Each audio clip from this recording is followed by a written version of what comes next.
할렐루야. 잘 오셨습니다. 하나님 여러분 사랑하십니다.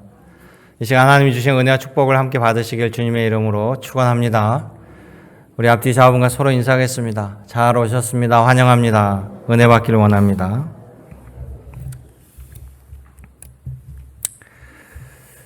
코로나가 장기화되면서 가장 크게 타격을 받는 데가 여행업계인 것 같아요. 그래서 우리 교회도 나오는 분이 계시는데 관광버스를 하시는데 요즘 버스 안 하고 뭐 하십니까? 그랬더니 닥치는 대로 다른 일 합니다. 이렇게 말씀하시더라고요. 또 우리 완도가 관광지라 늘 관광버스가 북적댔는데 지금은 거의 보이지 않습니다. 만약 우리가 코로나가 끝나고 여행을 간다고 했을 때 여러분들 마음속에 다 가고자 하는 것, 또 보고자 하는 것이 있을 겁니다. 우리가 만약에 이 시간 한번 상상을 해볼게요. 하늘에 있는, 북극에 있는 오로라를 보고 싶다라는 생각을 하게 되면 이제 오로라를 볼 수 있도록 가야 되겠죠. 그러기 위해서는 첫째는 구체적인 계획을 세워야 됩니다. 북유럽 오로라를 볼 수 있는 곳은 여러 군데 가운데 일반적으로 네덜란드가 알려져 있어요. 그러니까 노르웨이를 가기 위해서 목적지를 정합니다. 그리고 리스트를 작성하죠. 가장 중요한 거는 항공기 표를 구입해야 돼요. 아무리 목적지 다 잡아도 갈 방법이 없으면 가지 못하니까 항공권을 잡고 그 다음에 숙소를 잡아야 됩니다. 그리고 렌트카와 관광 코스를 정합니다. 여기까지 했으면 50% 다 한 겁니다. 중요한 것은 두 번째인데 여행 경비가 있어야 돼요. 그러니까 재정을 확보해야 됩니다. 돈이 있어야 여행을 가지요. 세 번째는 본인의 강력한 실천 의지가 필요합니다. 수만 번 계획을 세우고 실천하지 아니하면 현실이 되지 않죠. 과감하게 실천하고자 하는 의지가 있어야 돼요. 네 번째는 이게 가장 중요해요. 근데 이것은 나의 영역이 아니에요. 환경적인 건데 이게 변수입니다. 비행기를 타려고 예약을 다 하고 공항에 도착했는데 갑자기 전 항공사가 파업을 해버려요. 그러면 갈 수가 없습니다.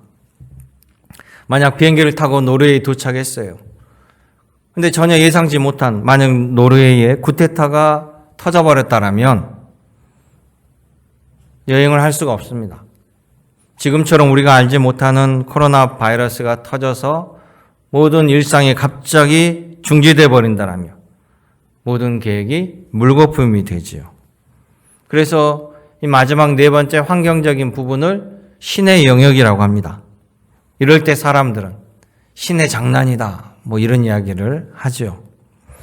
그런데 신의 영역이라는 것은 다시 말하면 신은 불가능이 없다라는 말과 같습니다. 신이 계획을 세면 안 되는 일이 없어요. 우리는 그 신을 하나님이라고 고백합니다. 그러니까 하나님의 계획은 반드시 이루어집니다. 문제는 피조물인 우리가 알 길이 없다라는 거죠. 그런데 감사하게도 우리 하나님께서는 하나님의 계획을 우리에게 반드시 알려주신다라는 사실이에요.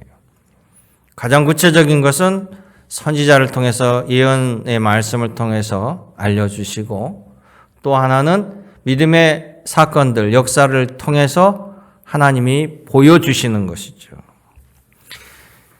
인간의 최대 약점이 불확실성인데 하나님을 통해서 확실성을 깨닫게 되면 그것만큼 큰 축복이 없다라는 거예요. 그런 의미에서 오늘 다니엘서 5장은 이미 하나님께서 이스라엘 백성들에게 50년 전에 또 100년 전에 이사야 선지자와 또 예레미야 선지자를 통해서 하나님이 알려주신 그 계획대로 이루어지고 있다라는 것을 우리가 알 수 있게 보여줍니다. 바로 바벨론 제국의 몰락이에요. 그러니까 하나님이 약속하셨던 이스라엘 백성들이 바벨론 식민지에서 본국으로 돌아갈 시간이 다가온다라는 것이죠. 여러분 모두가 이 시간 다니엘 5장을 통해서 하나님의 계획이 어떻게 이루어지는지 함께 보시면서 우리에게 주어진 언약의 말씀, 예언의 말씀, 하나님의 약속을 다시금 되돌아보는 시간을 갖기를 원합니다. 오늘 말씀을 들을 때 여러분 심령에 성령의 은사가 함께 하시길, 역사가 함께 하시기를 주님의 이름으로 축복합니다. 그래서 다니엘서 5장을 보면 첫째는요, 우리 하나님은 우리의 호흡을 주관하시는 살아계신 전능하신 하나님이라는 사실을 똑똑하게 보여주고 있습니다. 우리는 하나님의 속성에 대해서 전능자 창조주라고 합니다. 하나님이 창조주가 되는 것은 하나님 위에는 또 다른 창조주가 없다는 거예요. 그러니까 하나님은 만들어진 신이 아닙니다. 피조 신이 아니죠. 하나님으로부터 출발하는 거예요. 그래야만 창조주가 되는 겁니다. 그리고 스스로 존재하는 그 존재성 때문에 우리 하나님 전능자예요. 출애굽기 3장 14절에 떨기나무에 타지 않는 불꽃이 임합니다. 영원한 불, 하나님의 영원성을 상징해 준다. 그때 모세가 묻습니다. 당신은 누구십니까? 하나님께 물어요. 그때 하나님께서 나는 스스로 있는 자니라. 이 자존자가 우주를 창조하셨습니다. 창조주 하나님이 되시는 것이죠. 그러니까 하나님 외에는 영원한 것이 없어요. 우주의 모든 것도 다 피조물입니다. 유한해요. 기한이 있다는 거예요. 여러분 밤하늘의 별을 보면 우리 어릴 때 밤하늘의 별들, 또 중년 때, 노년 때 다 같은 것처럼 보이죠. 그러나 실상은 저 별들도 수많은 별들이 태어나고 사망한다라는 사실이에요. 별도 유한한 존재임을 알려줍니다. 시편 90편 2절에 이렇게 얘기합니다. 산이 생기기도 전에 땅과 세계도 주께서 조성하기 전에 이미 주께서는 영원부터 영원까지 주는 하나님이십니다. 이렇게 고백하고 있어요. 하나님이 영원하시기에 하나님의 약속이 신실하다는 겁니다. 내가 이제부터 영원까지 너희와 함께하리라. 내가 복주고 복주리라. 하나님이 영원을 약속했어요. 영원하시기 때문에 약속을 줄 수 있습니다. 유한한 피조물은 그렇게 할 수가 없어요. 여러분들이 내일 내 자녀에게 내일 너에게 뭘 사줄게 라는 것은 가능해요. 그런데 자녀에게 내가 200년 뒤에 너의 집을 사줄게. 이거는 지킬 수 없는 거짓말이에요. 우리가 200년 이상 살 수 없는 유한한 존재이기 때문에. 근데 영원한 하나님께서 내가 나를 경외하는 자들에게 양식을 주시고 나의 언약을 영원히 기억하리라. 이 말씀은 성립되는 거예요. 그래서 영원한 약속을 하나님께서 우리에게 주실 수 있다는 것입니다. 이렇게 사람이요 자신의 한계 상황을 알고 전능하신 창조주 하나님을 경외해야만 돼요. 그런데 벤사살 왕은 오늘 본문에 보면 그렇지 않습니다. 이 벤사살 왕은 바벨론 제국의 마지막 왕이에요. 그런데 오늘 본문에 보면 이 벤사살 왕은 자기네 도성 왕궁에서 귀족들 1000명을 불러다가 왕비와 후궁들과 함께 잔치를 벌이고 있습니다. 지금 현재는 밖에는 이 도성 밖에는요 메다라는 나라가 바사와 연합해서 이 바벨론 제국을 침공해가지고 많은 지역을 이미 점령해 버렸어요. 그리고 이 도성만 남아 있습니다. 그러니까 이 바벨론 제국의 벤사살 왕은 한치 앞을 모르는 어리석은 사람이죠. 그런데 그 사람 믿는 구석이 있었어요. 믿는 구석은 그 성이 천의 요새라는 거. 그러니까 그 마음속에는 아무리 저들이 강성해도 이 성은 결코 침범할 수 없어.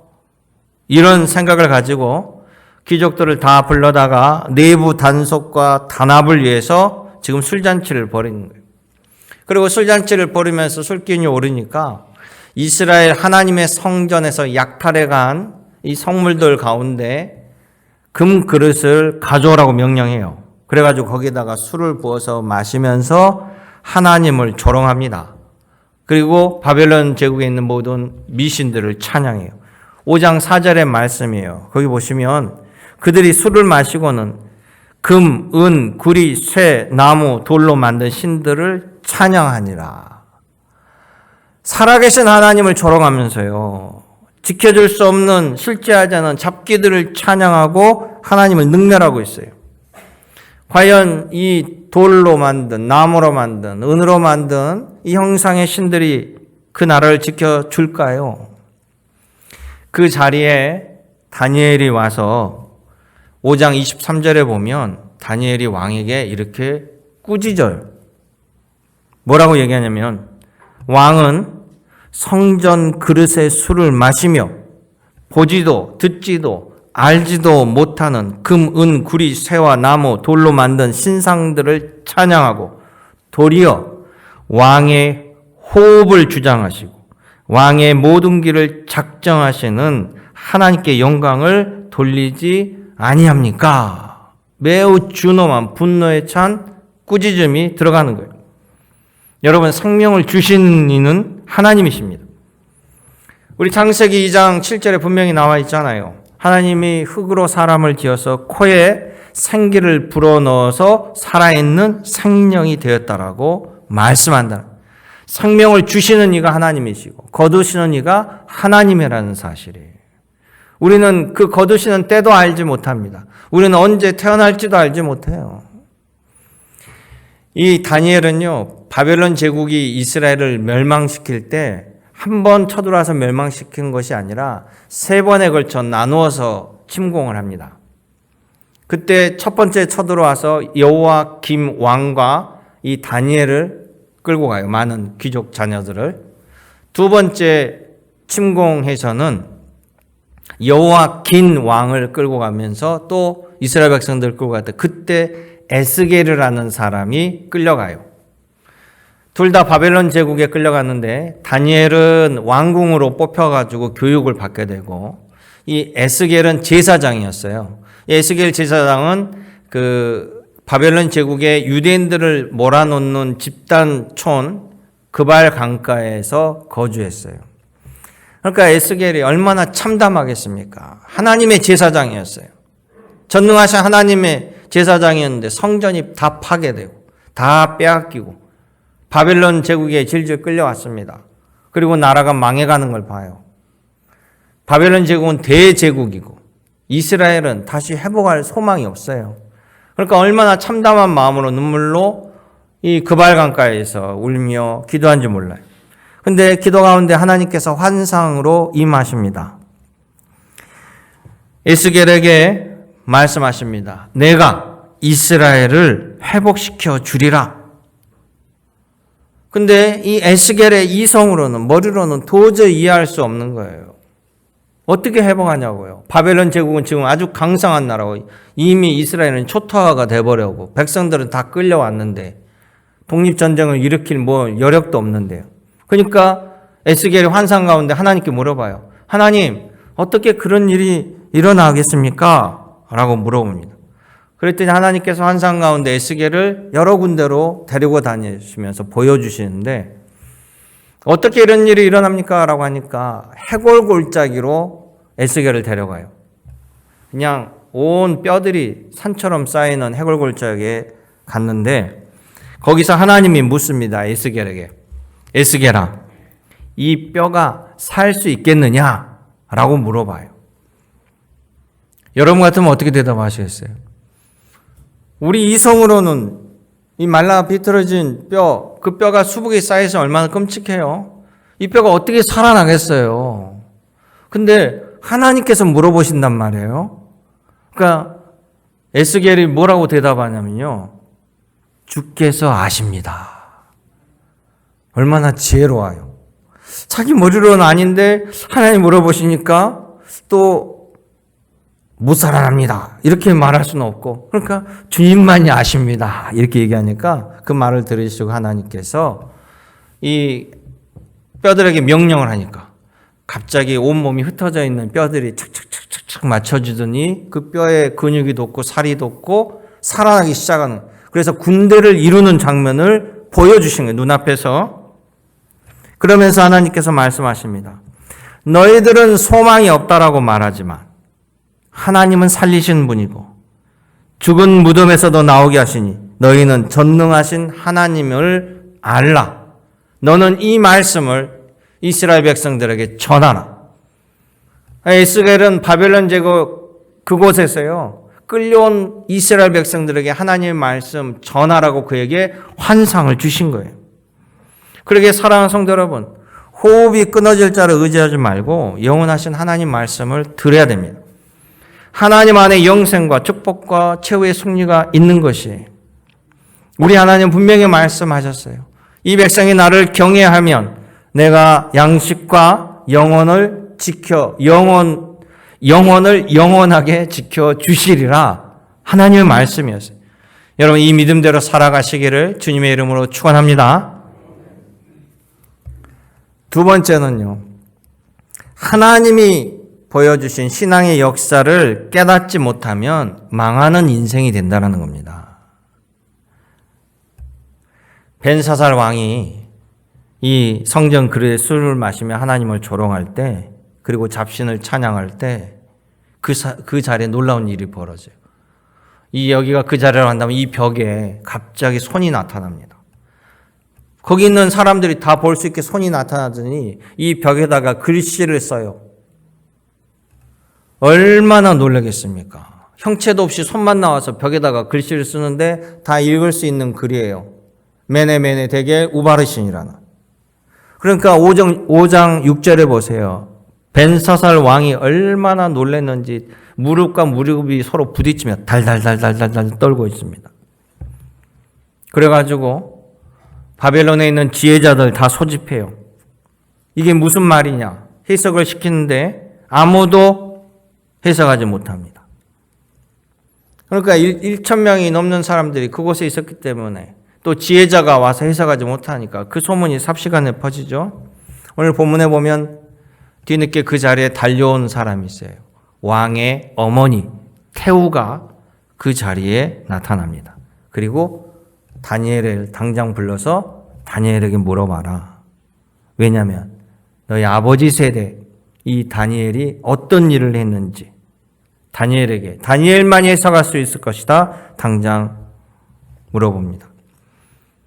그래서 다니엘이 와요. 다니엘이 와서 뭐라고 얘기했냐면 느부갓네살 왕 때 일들을 다시 한번 짚어줘요. 하나님의 신앙의 역사를 짚어보죠.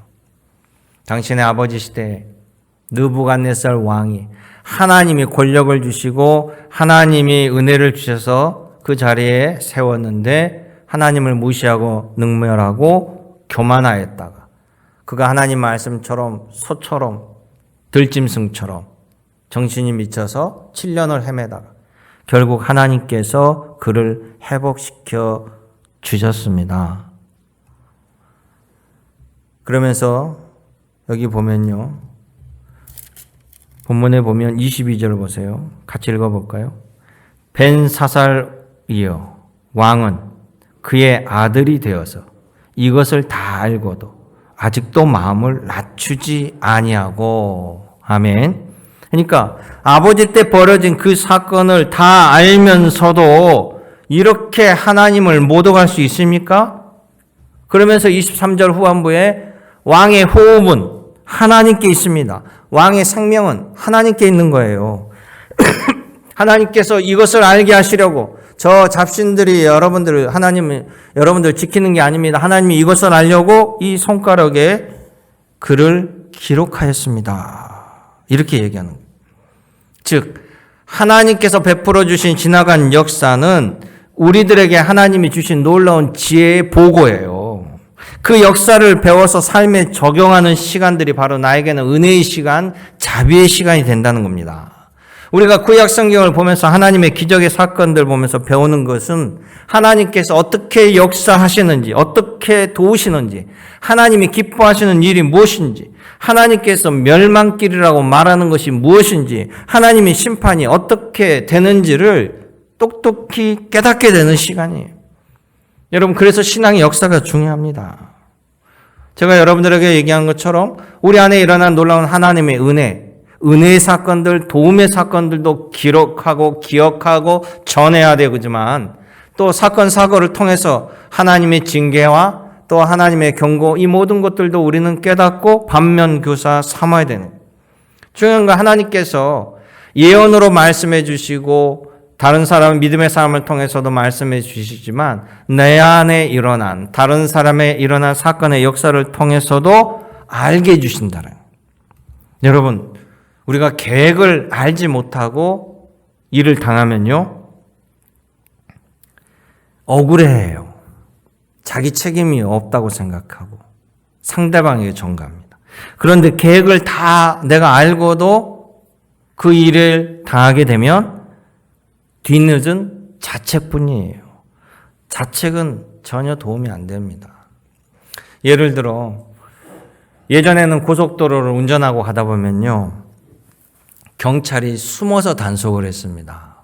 과속 단속을. 운전하다 보면 이제 차들도 없고 그러면 이제 좀 차를 과속을 하게 되는데요. 눈에 보이는 평지에는 경찰이 없죠. 딱 코너를 돌면 그 순간에 짠 나타나가지고 이걸 쫙 쏘면서 부릅니다. 차가 좋습니다. 과속하시는군요. 그러면서 스티커를 띄워줘요. 그러면 대부분 사람들이 뭐라는 줄 아세요? 경찰을 욕해요. 왜 치사하게 저기 숨어 있냐고. 뭐 이렇게 정정당당하지 못하게. 그리고 그 다음에 지날 땐 그 길은 피합니다. 그 길은 조심해요. 근데 없어요. 다른 길에 방심하고 했더니 또 나타나는 거예요. 또 걸립니다. 그러면서 또 경찰을 막 욕을 해요. 자기가 잘못해놓고 자기가 과속해놓고 인정 안 해요. 근데 요즘은 어떻게 됐습니까? 바뀌었어요. 이제 경찰이 아니고 과속 카메라가 달려 있습니다. 과속 카메라가 있는 곳에는 반드시 500m 전방에 여기 단속합니다. 표지판을 걸어놔요. 단속합니다. 다 알려줘요. 다 어디가 있는지 우리도 압니다. 그러다가 과속으로 탁 걸려요. 그러면 자기 책임. 자기도 알고 있었는데 걸렸기 때문에 누굴 탓할 수가 없죠. 그러니까 예전에 그 경찰 있을 때 고속도로에 운전하고 가다가 과속하면 옆에 아내가 같이 경찰을 욕해요. 부부가 같이 경찰을 욕해요. 근데 요즘에 걸리면 어떻게 됩니까? 부인이 가봐, 그러니까 내가 조심하라고 그랬잖아. 그러니까 남편이 뭐라고 그래요? 그러니까 말 걸지 말라고 그랬잖아. 둘이 자책하는 거죠, 둘이. 근데 이미 걸려버렸고 범칙금이 나오게 되는 거죠. 하나님의 경고도 마찬가지예요. 계획을 다 알려주시고 이전의 사건을 통해서 우리에게 배우게 하십니다. 그래서 우리는 하나님의 역사를 알고 배워야 돼요. 벤사살 왕은 이 느부갓네살 왕이 교만함과 폭정으로 하나님께 당한 일들을 알면서도 전혀 바꿀 생각을 하지 않고 그대로 따라가다가 최후를 맞이하게 되는 거예요. 그게 하나님께서 이스라엘 백성들에게 끊임없이 이야기하신 게 뭡니까? 너희가 예전에 애굽에서 노예로 살던 때를 기억하라. 내가 너희를 건졌고 홍해를 건넜고 광야를 거쳐서 요단강을 건너게 했고 가나안 땅에 들어가서 내가 땅을 차지하게 하였느니라. 너희는 겸손하라. 이 모든 일은 하나님이 하신 일이다. 그러니 너희도 고아 때가 있고 어려울 때가 있었으니 어려운 사람을 돌보고 하나님의 말씀을 실천하라. 너희는 하나님의 말씀을 손목에 메고 가슴에 새기고 이마에 붙이고 앉아서든 나가서든 강론하고 자녀들에게 가르치고 기억시켜라. 하나님의 말씀이에요. 그만큼 중요하기 때문에 그 역사를 잊어버리면요 망하는 것입니다.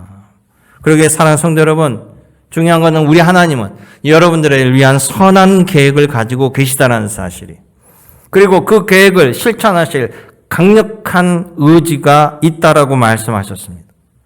하나님의 계획은 반드시 현실이 된다는 사실을 기억하시기 원합니다. 그러므로 오늘 말씀을 통해서 하나님의 그 계획을 바라보시고 믿고 순종하시며 복을 받는 계기가 되시기를 주님의 이름으로 축원합니다. 마지막 세 번째는요, 하나님의 시간이 되면 하나님께서 반드시 움직이신다라는 겁니다. 자, 하나님께서 100년 전 이사야 선지자, 또 50년 전 예레미야 선지자에게 바벨론 제국이 멸망할 거다 라고 얘기하시면서 그러나 이스라엘아 걱정하지 말라. 때가 이르면 바벨론 제국은 무너지고 뒤에 바사 제국 고레스를 통해서 70년 만에 포로에서 돌아오게 하리라. 이게 하나님의 약속이었어요. 하나님의 약속을 주셨다는 것은 반드시 그렇게 하신다라는 것이죠. 예레미야 선지자에게 이렇게 말씀하십니다. 여기 모든 땅이 폐허가 되어 놀랄 일이 될 것이며 이 민족들이 70년 동안 바벨론 왕을 섬기리라. 그러나 여호와의 말씀이니라. 70년이 지나면 내가 바벨론 왕과 그의 나라와 갈대아인의 땅을 그 죄악으로 말미암아 벌하고 영원히 폐허가 되게 하리라. 또한 이사야 선지자에게도 동일한 말씀을 주셔요. 이사야서 13장에 의하면 100년 전에 메대 사람을 내가 충동하여 바벨론을 치게 하리니 바벨론이 하나님께 멸망당한 소돔과 고모라 같이 되리라. 하나님 말씀이었어요. 거기에다가 이사야 선지자에게 하나님이 이런 말씀도 주십니다. 이사야서 55장 11절에 내 입에서 나가는 말은 헛되지 아니하고 나의 뜻을 반드시 이루고 내가 한 일은 형통하게 되리라. 할렐루야. 바로 하나님의 이 약속이 지금 바벨론 제국 벤사살 왕 때 이루어지는 거예요. 손가락으로 글씨를 썼는데요. 이게 메네 데겔 우바르시라고 성경에 나오는데 이게 아람어입니다. 아람어. 그럼 바벨론 제국은 아람어를 썼느냐? 아닌데 그 당시에 세계 공용어가 아람어예요. 그러니까 단어는 다 알 수 있죠. 다니엘이 그것을 해석해 줍니다. 이 단어만 가지고 뭐라고 적었냐면요. 그것은 다 읽을 수 있어요. 거기 있는 사람들도. 메데 그것은 세웠다. 카운트했다. 세웠다. 그리고 저울에 달았다. 그리고 둘로 나누었다. 이 뜻이에요. 단어만 있으면 이게 뭔 뜻인지 모르죠. 단어는 있지만. 근데 다니엘은 하나님의 영으로 알 수 있었어요.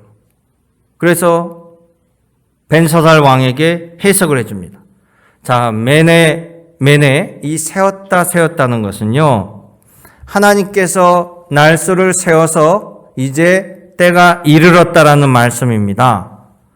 두 번째, 저울에 달았다 이것은 하나님께서 바벨론 제국 벤사살 왕 저울에 달아보니까 함량 미달이라는 거예요. 하나님의 평가가 임한 것이죠. 그리고 우 바르신, 우는 접수하고 그리고고 바르신 이거는 나뉜다라는 뜻이에요. 그래서 5장 28절에 이 바벨론 제국이 메대 나라와 바사로 나누게 될 것입니다. 이 멸망을 선언하는 거예요. 멸망하는 그 순간까지도 하나님의 약속이 이루어짐을 알려주시는 거예요. 우리 하나님은요, 그 말씀 그대로 30절, 31절 같이 읽어보죠. 그날 밤에 갈대아 왕 벨사살이 죽임을 당하였고 메대 사람 다리오가 나라를 얻었는데 그때 다리오는 62세였더라. 아멘. 이사야서 55장 11절 이사야 선지자가 전한 하나님 말씀. 내 입의 말은 하나도 헛되이 돌아오지 아니하고 반드시 나의 뜻을 이루고 내가 한 일은 형통하리라. 이 말씀 이대로 이루어졌다라는 사실입니다. 그러기에 사랑하는 성도 여러분, 때가 이름에 하나님께서 말씀대로 움직이시는 것을 보게 됩니다. 이 왕궁잔치에 나타난 저 손가락은, 그 글씨는요, 믿지 않는 사람들에게는 누가 살아계신 하나님인가, 창조주인가, 전능하신 분인가를 보여주는 증거죠. 손과 벽에 쓰여져 있는 글씨. 그러니까 손은 나타났다가 사라졌기 때문에 헛것을 봤다고 생각할 수 있지만 벽에 글씨는 그대로 남아 있습니다. 믿지 않는 사람들에게 보여주는 거죠.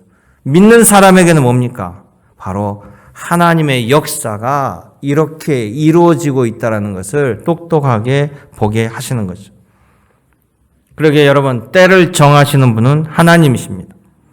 우리의 시간이 중요한 게 아니에요. 하나님의 시간, 그 시간에 우리가 맞춰야 됩니다. 하나님의 때를 안다면 지금 우리가 무엇을 해야 될 때인지 알 수 있다는 것이. 오늘 하나님은 나에게 무엇을 요구하고 계실까? 말씀을 들으며 내가 무엇을 하길 원할까? 남 탓, 세상 탓으로 세월을 허송하고 만들까? 아니면 오늘 내가 믿음으로 믿음의 행동을 통해서 내일의 복을 쌓고 하나님은 그 복을 내가 누리게 할 수 있도록 오늘 하나님의 일을 나에게 하게 하실까? 이것을 기억하시길 원합니다.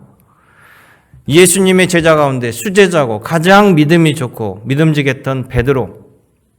이 베드로에게는 천국 열쇠까지 줬어요. 그런데 이 베드로가 가장 크게 예수님에게 혼나는 장면이 있습니다. 그것이 바로 십자가 지시고자 한 예수님의 길을 막을 때죠. 그때 예수님이 뭐라고 했습니까?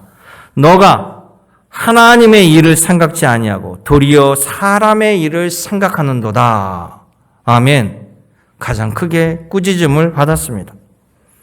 사랑하는 성도 여러분, 여러분 모두가 바로 우리 주 하나님 원하시는 일들, 또 주님의 몸된 교회를 위한 일들을 통해서 하나님께 기쁨을 돌려드리는 여러분 되시길 원합니다.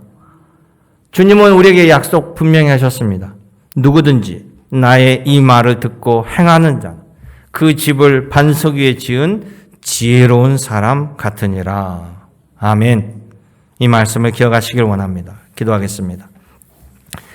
은혜롭고 참 좋으신 아버지 하나님, 오늘도 살아계셔서 저희들을 부르시며 우리의 경배와 찬양과 기도를 받으시며 나의 이름도 아시며 나의 상황과 처지를 아시는 아버지 하나님, 오늘도 주님만을 앙망합니다.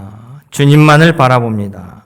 주의 말씀 따라 순종하길 원합니다. 우리들의 앞길을 열어주시고 인도하여 주시옵시고 복의 복을 누리게 하여 주시옵소서. 언제나 함께 하신 우리 구주 예수님의 이름으로 기도드리옵나이다. 아멘.